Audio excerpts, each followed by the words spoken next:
And so I set out to walk from Great Russell Street. The first tennis club I came to was the Globe, an hour or so later. And I walked into the Globe, and that just changed everything for me. Lincolnshire, which is a very rural area, and I played up and down my drive with stones on it and on the lawn, and I did then play at school, and we only played 2 months of the year, so I had no formal tuition whatsoever, and then hardly played, and then I moved to London, and I lived in opposite the British Museum in a hostel. And I thought, oh, I'd like to play tennis again. I was 20. And so I set out to walk from Great Russell Street. The first tennis club I came to was the Globe, an hour or so later. And I walked into the Globe, and that just changed everything for me.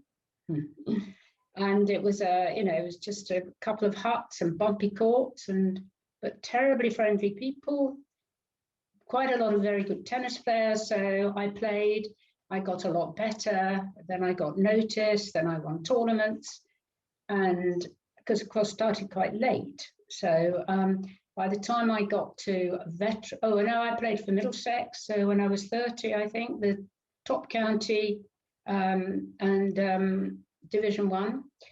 And then at 40, I won the national championship of Great Britain. And I learned all that tennis just by playing at the Globe. Wow. I was saying, no, people helped me, but they were not coaches, and they had funny strokes themselves. But so that's, just how it was. The Globe really it took off for me at the Globe. Became a national champion for that age group at the age of 40. At the age of, yes, I won it several times since. And then I played for Great Britain, and we won the gold medal several times in whatever age group I was playing in. I also won the World Doubles Championship over 50 when I was still at the Globe, playing with Ellie Croquet, who was also a Globe member. Yeah. So it just, as I say, it changed my life. And it also changed my life because I moved to Hampstead, and then I managed to buy a tiny little place. And eventually, of course, the prices, when I eventually moved down here, the prices had gone up to just astronomical levels. So I was able to retire in comfort. That's very lucky. I was extremely lucky to find the Globe, and lucky to buy a little property there. In fact, I was the first woman to be able to be given a mortgage in her own name in Camden, which was a nice left-wing council. Wow, that's amazing. So that was so lucky as well. Yeah. And I didn't earn enough really to get a mortgage, but one of the club members, he was an accountant, and he helped me with the figures. So I managed to get a mortgage. I'm sure lots of members will chuckle when they read that. Yeah. Oh golly, that's difficult. Well, I think winning the world team with the world doubles was quite something. But I mean, some of the matches at the Globe were, particularly against the Cumberland, were very dramatic. Mm-hmm. And there was one famous match that I remember. It's a mixed doubles, and it was a match point to the Globe, and this fellow hit a wild smash, and it went out, and they went up to shake hands, and he said, didn't that ball touch your jumpers on the way out? And so Simon said no. And anyway, they insisted. They had a row. I phoned up the organizer. He said, well, I am not there, so you'll have to play point again. And anyway, they did, and they lost it. But then we won the match. But that fellow became chairman of the All England Club. Oh, wow. Who complained about the ball hitting the jumper. It made the headlines in the Ham and High. Wow. What is his name? Oh, I better not say, perhaps. Well, anyway, he was the chairman until last year of the All England Club. Oh, And the wow. fellow who was on the Globe side then is now chairman of Cumberland. Wow. But I That's always remember that match because I thought they just cheated basically. all those fellows that are Yes. now chairmen. That's an amazing story. Yeah, we made the Ham and High quite often. Yeah. It was a good rivalry between the Globe and the Cumberland. That was the Yes, thing. yes. They were the posh Uh, club and we were the poor club. And they used to look down at us horribly. And until when we started beating them, then that was a wonderful time.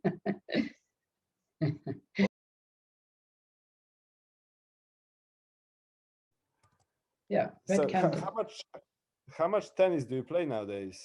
I play about 3 or 4 times a week.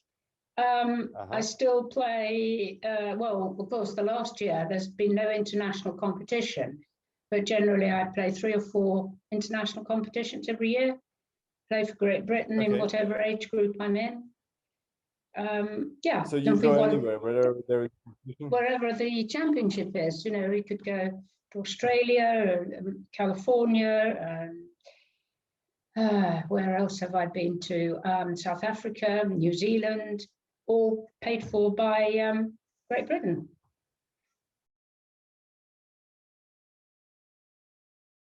And you have a local club, something similar to the Globe in No. Dorset? Oh my golly, no, you should see it. I was What horrified. is your local club like? The club, when I joined it, had 3 tarmac courts, 3 green tarmac courts, and a tiny hut, which was, I think, smaller than the Globe's hut was when I first joined the Globe, with toilets sort of outside. And the facilities were just appalling. They did have floodlights, actually. But anyway, I set about trying to do things for the club, and eventually I got them a grant using my knowledge of tennis. And so we got a grant and had a good clubhouse, and then I put some carpet sort of type courts down there, so it's not so hard on the legs. I would have liked clay, but we couldn't afford that. Okay. So basically, I got a lot of grants for the club. So how big is your current club? Well, it's got 3 courts, and it's got about 58 members or something like that, and about 20 odd juniors. And fortunately, a couple of other international players, veterans, and 1 or 2, well, I say the men. I can't beat them now, but I could certainly beat them a few years ago. So they're not of the highest standard. Anyway, okay. The facilities are appalling in Somerset and Dorset.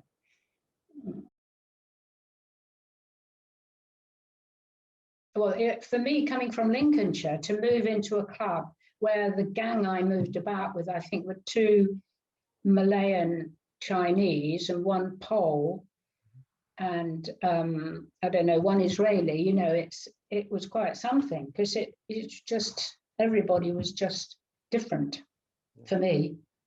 I wasn't used to that. And I just like the way everybody rubs shoulders with everybody else. It's just wonderful.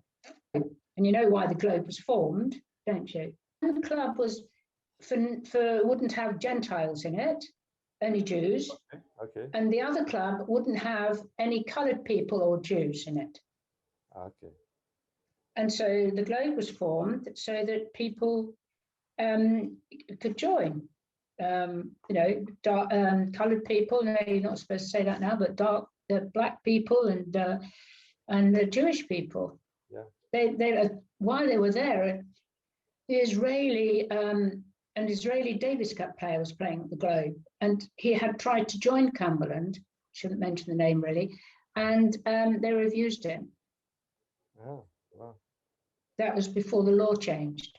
Yeah. There was just so much racial prejudice. I mean, there probably still is now, but it's not supposed to be. But then you were allowed to do those sorts of things. So that's why the Globe was formed, and it was called the Globe so that anybody from the Globe could join it. Yeah.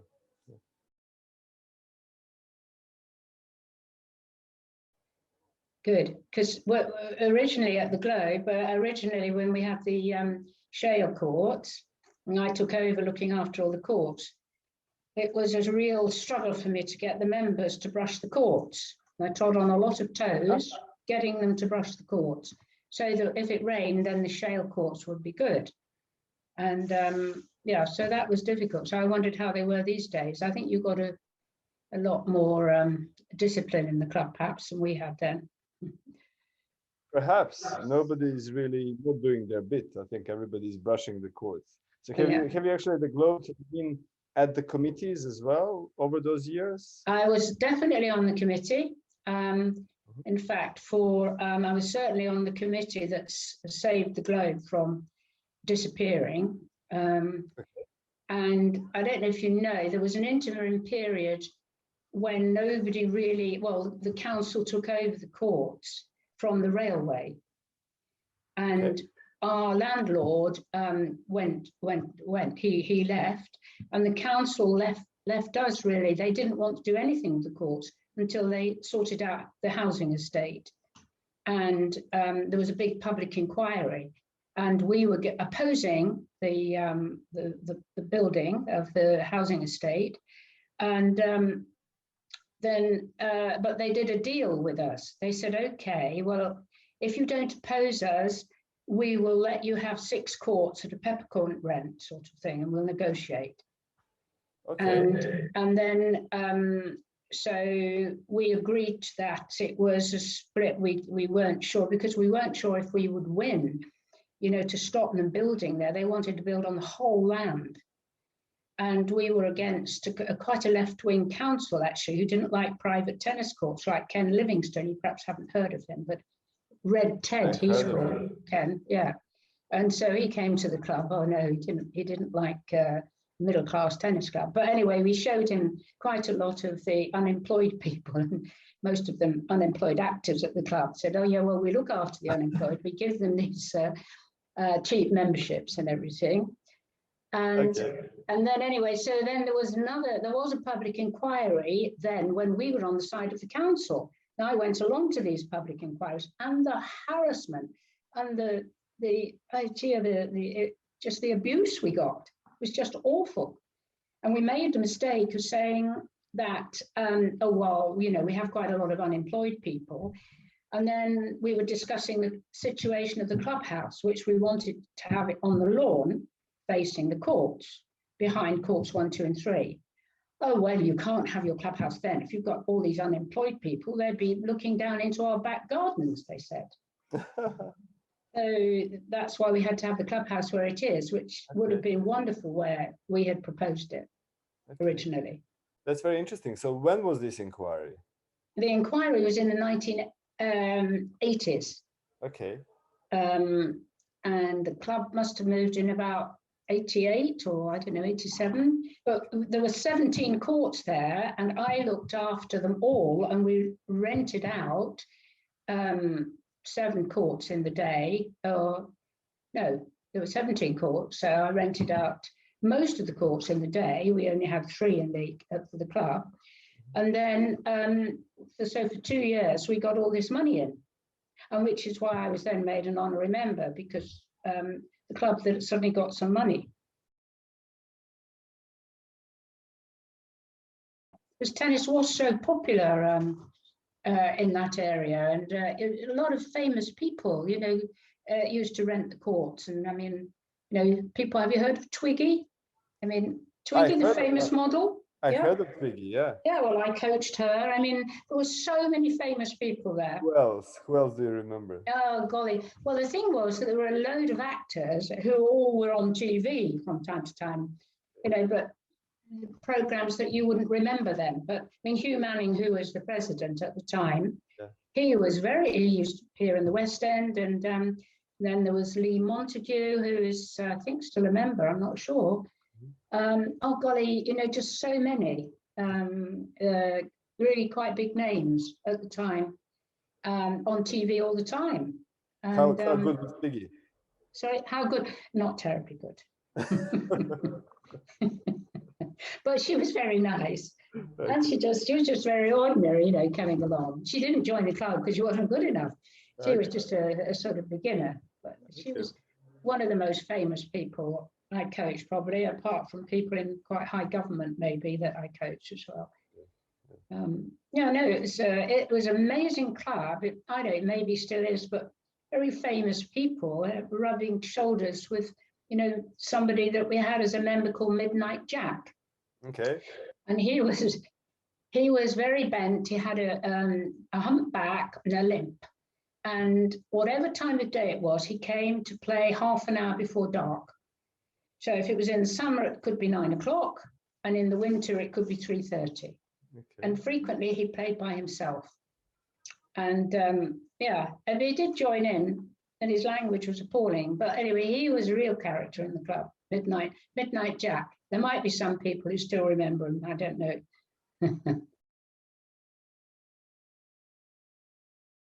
But, yeah, and I mean, I coached a lot of people there, obviously, and I got grants for the juniors that couldn't get any money. One was Conrad Lim, who now coaches at Regent's Park. I think a few of the Globe members go to him. Peter Queck, who's coaching at Shandos. I didn't get grant for him, actually, but I got a grant for Gleb Toropov. Is he still a member? He moved out, but he was, I think he's a member, and just played a couple of days ago for the well, Monday. I coached.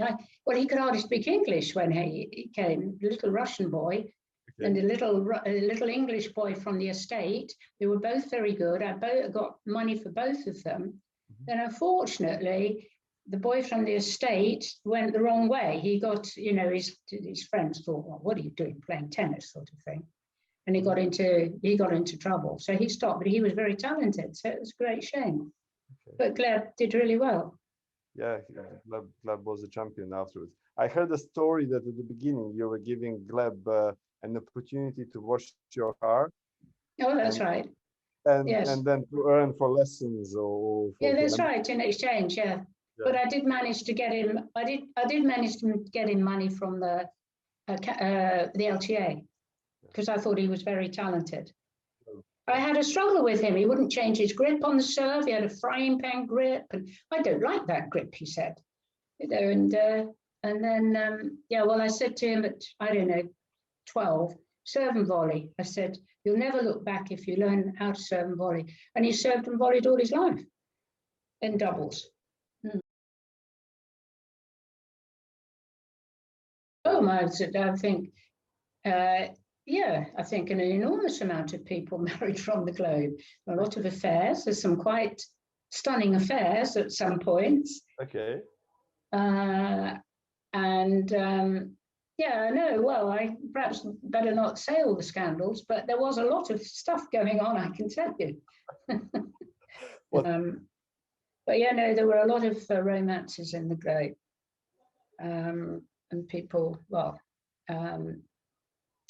John Caddies, but you don't know him. He met his wife. He was a very good player in the first team. I think his name is on the notice board, perhaps. We tread on as few toes as possible. Okay. What does that mean? Well, because I was a jack of all trades when I was at the club, you know, I had to tell people off about their shoes, or I had to do that. Then you tread on toes. Then after a while, you make enemies. And also as the ladies' captain of the first and second team.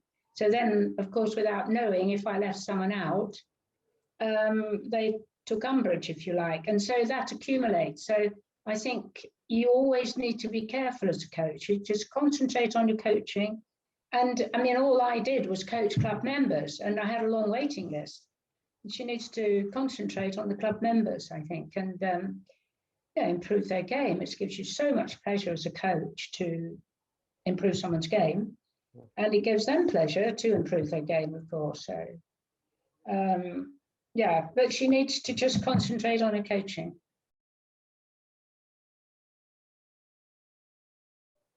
And in terms of development of junior players, do kids from Hampstead, do they have potential? Well, I think they do, because firstly, they've got money. So they can have lessons. And yeah, no, I think they have. It's got a rich area, and tennis is looked down upon in this area. They just wouldn't play tennis. It's too middle class, if you like.